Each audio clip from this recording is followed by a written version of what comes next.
এই গরমে কেমন আছো তোমরা সবাই বলো। আর আমার মেয়ে দেখো কি পরে ঘুরে বেড়াচ্ছে।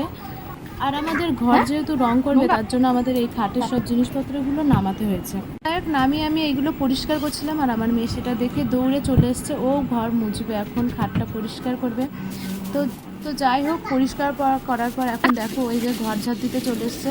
যে তারপরে কাচাকুচি ছিল কতগুলো, সেগুলো ও দেখতে পেয়েছে এবং ওখানেও চলে এসছে প্যান্টগুলো কাচাকুচি করতে।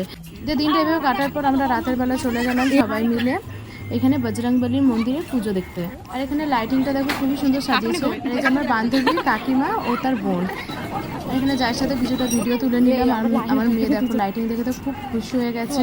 তারপরে আমার কাকি আর ভাইয়ের সাথেও দেখা হয়ে গেল রাস্তায়।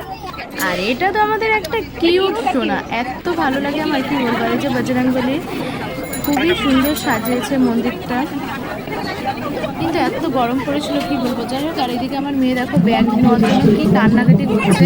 এই ব্যাগ নেবে যে ধরে রেখেছে, যে ব্যাগ নিয়ে ঘুরছে। তো যাই হোক, বাড়িতে চলে এসে এই যে আমার মেয়ে দেখো প্রসাদ খাচ্ছে। ওর প্রসাদটা খুবই ভালো লেগেছিলো খেতে। যাই হোক, প্রসাদ খাওয়ার পর আমি রাতে ডিনারটা বানিয়ে নিলাম। রুটি বানিয়েছিলাম, দেখো খুব সুন্দর পাতলা করে বানিয়েছিলাম বেশ রুটিটা, খেতেও ভালো হয়েছিল। আর আমার মেয়ে দেখো দেখছে মা কী করছে, আর ও বারবার খালি ফোনটার দিকে ভিডিও চলছে সেইটা দেখছিল।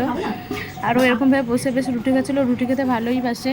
দিয়ে রুটি খাওয়ার পর আমি এখানে সুজি বানিয়ে নেব ওর জন্য, রাতে ওকে সুজিটাই খাওয়াবো। এ দেখো গোপালা গোপালা ড্যান্স করে নিচ্ছে।